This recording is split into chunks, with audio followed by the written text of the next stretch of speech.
حياة جئنا تبصرة আসসালামু আলাইকুম ওয়া রাহমাতুল্লাহি ওয়া বারাকাতুহু। বিসমিল্লাহ ওয়া সালাতু ওয়া সালামু আলা রাসূলিল্লাহ ওয়া বা'দ। আজকে আমরা ইনশাআল্লাহ এমন একটি দোয়া শিখব, যেই দোয়াটি আমরা যদি করি তাহলে আল্লাহ সুবহানাহু ওয়া তাআলা কেবল আমাদের গুনাহগুলো মাফ করে দেবেন না, বরং আমরা যদি আল্লাহ তাআলার কাছে শরিয়া সম্মত কোনো প্রত্যাশা অথবা কোনো প্রার্থনা করি, অর্থাৎ আমাদের কোনো আশা ব্যক্ত করি, তাহলে আল্লাহ তাআলা আমাদের সেই আশাটা পূরণ করে দেবেন। কি অসাধারণ একটি মুহূর্ত, তাই না? এবং কি অসাধারণ একটি সম্ভাবনা আছে। দোয়াটি কি? দোয়াটি হলো মূলত যখন আমরা রাতের বেলা হঠাৎ করে ঘুম থেকে জেগে উঠি, তখন এই দোয়াটি পড়তে হয়। এবং আপনি জানেন, ঘুম কিন্তু আল্লাহ তাআলার পক্ষ থেকে একটি নেয়ামত। কেউ যদি ঘুমাতে না পারে তাহলে কি হতে পারে? অসুস্থ হয়ে যাবে, একসময় মানুষ পাগল হয়ে যাবে যদি ঘুমাতে না পারে। ফলে ঘুম একটা আল্লাহর পক্ষ থেকে নেয়ামত। কিন্তু আপনি হঠাৎ করে রাতের বেলা জেগে উঠেন, যে কোনো কারণে হোক না কেন, একটা দুঃস্বপ্ন দেখেছেন, অথবা ধরুন কোনো একটা আওয়াজের কারণে, অথবা এমনি ঘুম ভেঙে গেল, এটিও কিন্তু আল্লাহর পক্ষ থেকে একটা নেয়ামত। সেই সময় যদি আপনি একটি দোয়া করেন, তাহলে আল্লাহ সুবহানাহু ওয়া তাআলা এই দোয়ার বদৌলতে, দোয়ার পর আল্লাহর কাছে আপনি যাই চাইবেন, আল্লাহ তাআলা আপনাকে তাই প্রদান করবেন। অসাধারণ। আপনি ঘুম থেকে জেগে উঠেছেন, এটাও কিন্তু you can take this as an opportunity. অতএব এটাকে মিস না করি, দোয়াটা এবার শিখে নিই। দোয়াটা খুবই সিম্পল, যেটাকে আমরা এটা পুরোটাই আমরা জানি, কিন্তু একটু আপনাকে সাজিয়ে পড়তে হবে। যেমন লা ইলাহা ইল্লাল্লাহু ওয়াহদাহু লা শারীকা লাহু লাহুল মুলকু ওয়া লাহুল হামদু ওয়া হুয়া আলা কুল্লি শাইইন কাদির। এতটুকু তো আমরা পারি। এরপরের অংশটুকু আমরা পারি। এরপরে আপনি পড়বেন সুবহানাল্লাহ ওয়ালহামদুলিল্লাহ ওয়া লা ইলাহা ইল্লাল্লাহু ওয়াল্লাহু আকবার। এতটুকু দেখেন, সবই কিন্তু আপনি পারেন। অতএব এটা পড়ার পর এরপরে আপনি বলবেন রব্বিক ফিরলি, হে আল্লাহ তুমি আমাকে ক্ষমা করে দাও। এরপর আপনার যা মনে চায় দোয়া করুন। দোয়াটা কেবল শরিয়া সম্মত হতে হবে। দোয়াটা আপনার পরিবার সম্পর্কে করুন, নিজ সম্পর্কে করুন, ধরুন আপনার রিজিক সম্পর্কে করুন, সুস্থতা সম্পর্কে করুন, আপনার সন্তানদের সম্পর্কে করুন, আপনার স্ত্রী বা স্বামীর সম্পর্কে করুন, পিতামাতা সম্পর্কে করুন, আপনার সমাজ, আপনার প্রতিষ্ঠান, আপনার সুস্থতা, সব কিছু সম্পর্কে করুন না, আপনার গুনাহ সম্পর্কে করুন। আল্লাহ সুবহানাহু ওয়া তাআলা আপনার সব কিছু ক্ষমা করে দেবেন। এমনকি হাদিসে এসছে যে এই ব্যক্তির গুনাহ যদি সমুদ্রের ফেনা পরিমাণও হয়, তাহলে কিন্তু আল্লাহ তাআলা সেগুলো ক্ষমা করে দেবেন। সুবহানাল্লাহ। এরপরের অংশটা আরও গুরুত্বপূর্ণ।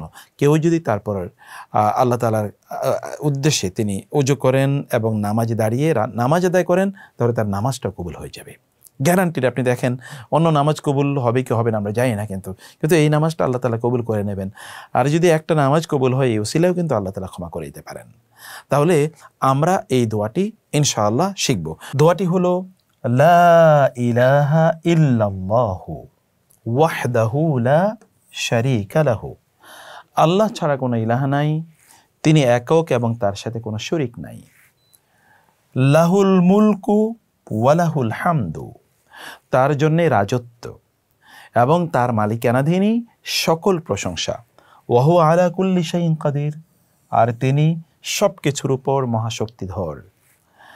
সুবহানাল্লাহ, আল্লাহ তাআলার জন্যে সকল তাসবিহ, সকল পবিত্রতা। ওয়ালহামদুলিল্লাহ, এবং তার জন্যে সকল প্রশংসা। ওয়ালা ইলাহা ইল্লাল্লাহ, এবং আল্লাহ ছাড়া কোনো ইলাহ নাই। ওয়াল্লাহু আকবার, এবং আল্লাহ সর্বশ্রেষ্ঠ। ওয়ালা হাওলা ওয়ালা কুওয়াতা ইল্লা বিল্লাহ, এবং আল্লাহ ছাড়া কোনো শক্তি নাই এবং কোনো ভরসা নাই, সব কিছু কেবল আল্লাহ সুবহানাহু ওয়া তাআলার প্রতি নিবেদিত। তাহলে কি পড়লাম আমরা বলুন তো? লা ইলাহা ইল্লাল্লাহু ওয়াহদাহু লা শারীকা লাহু লাহুল মুলকু ওয়া লাহুল হামদু ওয়া হুয়া আলা কুল্লি শাইইন কাদির। সুবহানাল্লাহ ওয়ালহামদুলিল্লাহ ওয়া লা ইলাহা ইল্লাল্লাহু ওয়াল্লাহু আকবার ওয়ালা হাওলা ওয়ালা কুওয়াতা ইল্লা বিল্লাহ। শ্রেষ্ঠতম সবগুলো তাসবিহের মধ্যে আছে। সুবহানাল্লাহ।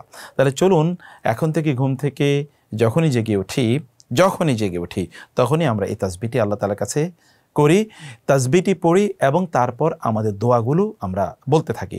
অনেকেই খুবই দুর্ভাগ্যজনকভাবে যেটি আমরা এখন করি, তাহলে যে ঘুম থেকে উঠেই তারপরে মোবাইলটা দেখি, ফেসবুকটা একটু টিপাই, একটু হোয়াটসঅ্যাপটা, মেসেঞ্জারটা একটু দেখি, অথবা দেখি যে সেখানে কারো কোনো মেসেজ আসছে কিনা, কোনো কল এসছে কিনা। মোবাইলটাকে ধরবেন না, অনুগ্রহ করে বসে একেবারেই সিদ্ধান্ত নিয়ে মনোযোগের সাথে এই দোয়াটা পড়ুন এবং আপনাদের প্রার্থনাগুলো আল্লাহ তাআলার কাছে করুন। আল্লাহ তাআলা যেন আমরা আমাদের ঘুমটাকেও যেন ইবাদত বানাতে পারি, ঘুম থেকে জেগে ওঠার এই সময়টাকে যেন আমাদের জন্য গোল্ডেন অপরচুনিটি, সোনালী সুযোগ হিসেবে গ্রহণ করতে পারি। আল্লাহ তাআলা সেই তৌফিক দান করুন। আল্লাহুম্মা আমিন। ওয়াসসালামু আলাইকুম ওয়া রাহমাতুল্লাহি ওয়া বারাকাতুহু।